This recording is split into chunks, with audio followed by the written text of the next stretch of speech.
Haleluya, haleluya teman-teman sekalian. Berjumpa kembali dengan saya Arif Gule di channel TV Laskar Kristus ini. Kali ini kita akan mendengarkan satu ocehan Ustadz Masyhud SM ya, gitu ya, pemimpin pesantren di mana itu ya katanya. Baik, di mana saat ini dia membahas tentang babi, tetapi banyak sekali yang beredar video viral mengenai orang-orang Islam itu memakan daging babi yang diharamkan oleh Ustadz. Dan ini sangat aneh sekali teman-teman sekalian.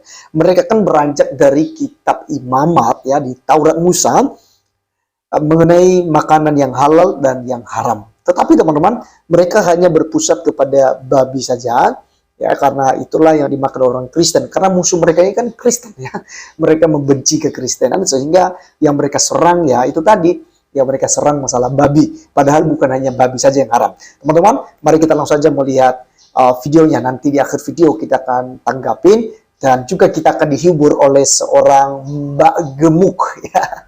Dia gemuk sekali teman-teman sekalian, suka makan ya, hobi makan, termasuk juga babi tidak luput ya, sate babi. Dia tetap juga hajar. Untuk itu, kita lihat video berikut ini.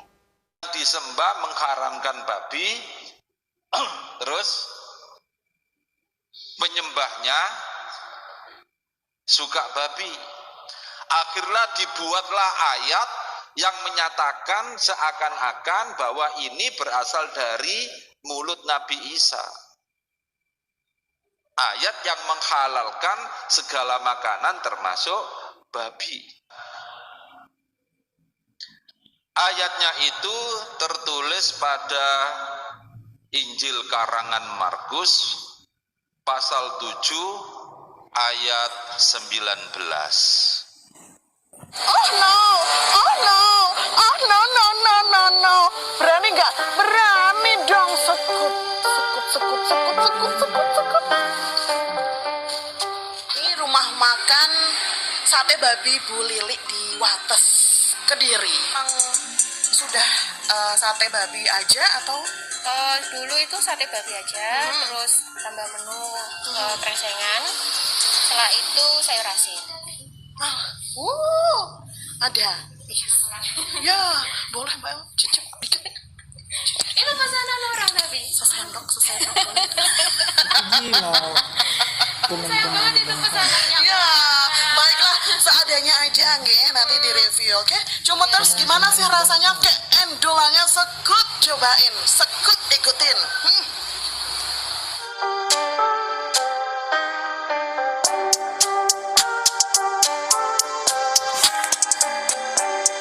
Aku sedang menjawab tantangan dari Kellen. Ini, wow, harum, semerbak. Siap. Sate lah mas, kok terus soto kayak gini.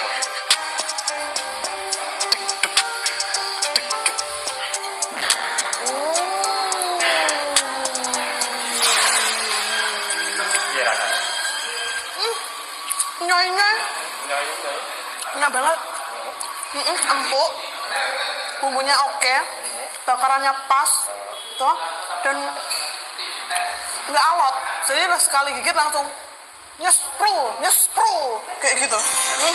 Goyo cai, enak guys tuh kan. Ini potongan juga SNI, Standar Nasional Indonesia ya kan, hap. Ya teman-teman sekalian, itulah video dari seorang ustadz yang mengomentari ya mengenai haramnya babi, dan katanya itu orang Kristen sudah buang ayat gitu ya. Saya tidak fokus dengan Mbak Gemuk yang menikmati enaknya sate babi, karena memang itu tidak bisa dipungkiri. Babi memang enak teman-teman sekalian. Daging yang paling enak dari seluruh daging, dari semua daging yang ada, itu daging babi.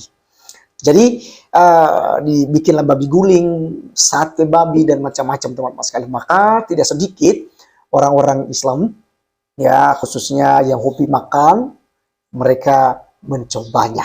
Teman-teman, kita berfokus untuk menjawab Ustadz Masyhud SM.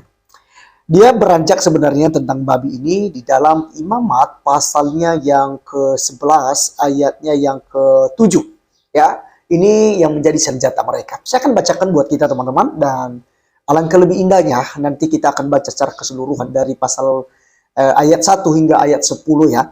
Di dalam ayat 7 dikatakan oleh firman Tuhan, demikian juga babi hutan, karena memang berkuku belah, yaitu kukunya berselah panjang, tetapi tidak memamah biak, haram itu bagimu. Nah, jadi teman-teman, karena memang sudah diharamkan semacam ini kepada orang-orang Yahudi, karena sebenarnya ayat ini diperuntukkan kepada aturan-aturan Musa di hukum Taurat ya, karena memang semua yang diperintahkan oleh Tuhan itu harus diikuti. Baik, sekarang kita akan membaca secara keseluruhan ini mengenai imamat ini. Apakah hanya babi saja yang haram ataupun ada yang lain yang justru orang Islam, para ustadz doyan untuk memakannya. Baik, kita lihat binatang yang haram dan yang tidak haram. Itu perikopnya. Ayat pertama, lalu Tuhan berfirman kepada Musa dan Harun, katanya kepada mereka, katakanlah kepada orang Israel begini, inilah binatang-binatang yang boleh kamu makan dari segala binatang berkaki 4 yang ada di atas bumi. Setiap binatang yang berkuku belah, yaitu kukunya berselah panjang, dan yang memamah biak, boleh kamu makan. Tetapi inilah yang tidak boleh kamu makan dari yang memamah biak atau dari yang berkuku belah, unta. Nah, ini kan haram. Kencing unta halal buat ustadz. Tai perasan unta juga pun itu halal ya. Boleh dimakan, boleh diminum, kata ustadz ya. Karena ada hadis-hadisnya itu ya. Jadi sering saya juga dengarkan daripada ceramah-ceramah para ustadz. Bahkan ada beredar videonya teman-teman sekalian. Ada yang minum susu kencing onta campur susu sedikit ya gitu ya, yang menurut saya ini paling jijik dari semua organ tubuh binatang teman-teman sekalian.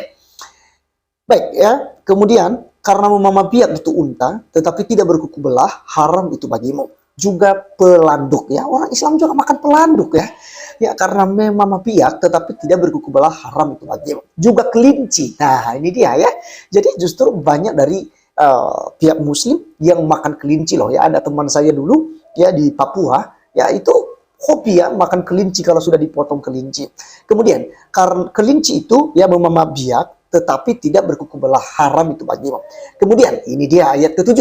Demikianlah juga babi hutan, karena memang berkuku belah, yaitu kukunya bersebelah panjang tetapi tidak memamah biak, haram itu bagimu. Dan daging binatang-binatang itu janganlah kamu makan, dan bangkainya janganlah kamu sentuh, haram semuanya itu bagimu. Inilah yang boleh kamu makan dari segala yang hidup di dalam air, segala yang bersirip dan bersisik di dalam air, di dalam lautan dan di dalam sungai, itulah semua yang boleh kamu makan. Tetapi segala yang tidak bersirip atau bersisik di dalam lautan dan di dalam sungai, dari segala yang berkeriapan di dalam air, dari segala makhluk hidup yang ada di dalam air, semuanya itu kekejian bagimu.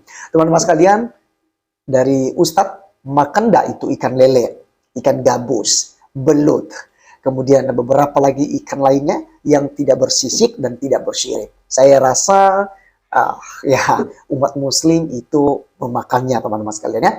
Jadi untuk soal haram dan tidak haram sebenarnya kalau orang Kristen hanya melanggar babi saja ya yang dituduhkan oleh orang Islam, lebih-lebih lagi dari umat Muslim banyak yang mereka langgar dari hukum Taurat ya. Baik teman-teman sekalian, kita akan lanjutkan. Bagaimana sih ya tanggapannya mengenai Markus 7 ayat 19 yang dikutipnya tadi, katanya ini perkataan Nabi Isa, padahal bukan katanya ya. Sehingga dibuanglah Imamat pasal 11 ayat 7 tadi gara-gara ada Markus 7 ayat 19. Kurang lebih seperti itu yang dimaksudkan oleh Ustadz. Nah, katanya orang Kristen menganggap ayat Markus 7 ayat 19 ini sebagai sabda Nabi Isa katanya. Padahal itu bukan, itu palsu menurut dia. Saya akan bacakan Markus 7 ayat 19. Apa firman Tuhan? Karena bukan masuk ke dalam hati tetapi ke dalam perutnya, lalu dibuang di jamban. Dengan demikian ia menyatakan semua makanan halal. Nah teman-teman sekalian, kita identifikasi ayat ini. Apa penyebab dan apa juga yang menjadi perbincangan sebelumnya. Ya, ternyata teman-teman sekalian, dalam perbincangan sebelumnya, ya bahkan kalau kita lihat di dalam Injil Matius juga, ya nanti dijelaskan tentang hal ini juga. Di mana ketika orang-orang Farisi, ahli-ahli Taurat, ya, yang kuat dengan adat istiadat, melihat murid daripada Yesus Kristus, mereka makan dengan tidak membasuh tangan mereka terlebih dahulu, tetapi mereka langsung ambil makanan dan makan. Nah, ini sebuah pelanggaran besar di adat dan tradisi orang Yahudi. Maka mereka menyerang Yesus. Mengapa murid-muridmu melanggar adat istiadat kita? Ya, dengan makan tanpa basuh tangan. Ya, akhirnya lah muncullah ayat yang ke-19. Ya. Karena bukan masuk ke dalam hati tetapi ke dalam perutnya lalu dibuang di jamban, dengan demikian ia menyatakan semua makanan halal, ya. Nah, teman-teman sekalian, kalau kita lihat dari ayat yang ke-15 dikatakan begini. Apapun dari luar yang masuk ke dalam seseorang tidak dapat menajiskannya, tetapi apa yang keluar dari seseorang itulah yang menajiskannya. Barang siapa bertelinga untuk mendengar, hendaklah ia mendengar. Sesudah ia masuk ke sebuah rumah untuk menyingkir dari orang banyak, murid-muridnya bertanya kepadanya tentang arti perumpamaan itu. Maka jawabnya, apakah kamu juga tidak dapat memahaminya? Tidak tahukah kamu bahwa segala sesuatu dari luar yang masuk dalam seseorang tidak menajiskannya? Karena bukan masuk ke dalam hati, ya, tetapi ke dalam perutnya lalu dibuang di jamban, dengan demikian ia menyatakan semua makanan halal. Teman-teman sekalian, kalau kita lihat di Injil Matius, justru dikatakan di situ bahwa yang menajiskan orang apa yang keluar dari hati. Kalau kita lihat di Injil Matius, justru yang menajiskan orang apa yang keluar dari hati. Karena dari hati itu keluar caci makian, hinaan, fitnah, gitu ya. Dan juga mengkafir-kafirkan, itu yang keluar dari dalam hati, itulah yang menajiskan kita. Teman-teman, ya, satu ayat lagi saya kebagikan buat kita di dalam Roma 14 ayat 1-3. Firman Tuhan katakan begini. Terimalah orang yang lemah imannya tanpa mempercakapkan pendapatnya, yaitu yang seorang yakin bahwa ia boleh makan segala jenis makanan, tetapi orang yang lemah imannya hanya makan sayur-sayuran saja. Siapa yang makan janganlah menghina orang yang tidak makan, dan siapa yang tidak makan jangan menghakimi orang yang makan, sebab Allah telah menerima orang itu. Jadi teman-teman sekalian, dalam kekristenan kita memang tidak boleh memaksakan orang lain untuk makan apa yang kita makan, tetapi kita juga tidak boleh menghina mereka, dan yang tidak makan tadi juga tidak boleh menghina yang makan. Ini yang dimaksudkan oleh Rasul Paulus. Kemudian di dalam 1 Korintus 8 ayat 8-9 berkata begini, makanan tidak membawa kita lebih dekat kepada Allah. Kita tidak rugi apa-apa kalau tidak kita makan, dan kita tidak untung apa-apa kalau kita makan. Tetapi jagalah supaya kebebasanmu ini jangan menjadi batu sandungan bagi mereka yang lemah. Termasuk Ustadz daripada Masuk SM ini. Lemah imannya, katanya tak boleh makan ini, tak boleh makan itu. Yang dikatakan oleh Alkitab bahwa dia lemah. Maka kita tidak boleh memaksakannya untuk makan daging babi. Kita tidak boleh menghinanya, kita tidak boleh menjelekannya. Sebaliknya, dia juga tidak boleh menghina kita. Karena segala sesuatunya itu, menurut iman kekristenan, sudah dikuduskan di dalam nama Tuhan Yesus Kristus. Jadi segala sesuatu yang masuk dalam tubuh kita, lewat mulut, tenggorokan, masuk ke lambung, kemudian buang ke jamban, ke WC. Selesai. Sementara yang keluar daripada hati, caci makian, kita hina orang lain, itu yang menajiskan orang, ya. Karena itu akan menyakiti orang banyak, itu akan menyakiti hati mereka, melukai mereka, teman-teman sekalian. Itu berasal semua dari hati kita, ya. Maka teman-teman, Amsal pasal 4 ayat 23 dikatakan kepada kita, jagalah hatimu dari segala kewaspadaan, karena dari situlah terpancar kehidupan. Jadi hati kita lah yang harus kita jaga. Bukan dari makanan kita itu yang harus kita jaga. Seperti makan babi tak boleh, makan itu tak boleh. Tapi kita juga jangan berkelebihan, teman-teman. Akan kita kena kolesterol, ya. Karena kita darah tinggi kalau terlalu banyak makan daging. Maka mari kita tetap bersyukur. Apapun makanan yang kita makan, kita bersyukur di dalam nama Tuhan Yesus Kristus. Seperti Mbak Gemuk tadi, teman-teman sekalian, dia menikmati sate babi sehingga badannya menjadi gemuk. Oke. Terima kasih sudah menonton sampai selesai. Sampai ketemu di video saya selanjutnya. Tuhan Yesus memberkati kita. Salam.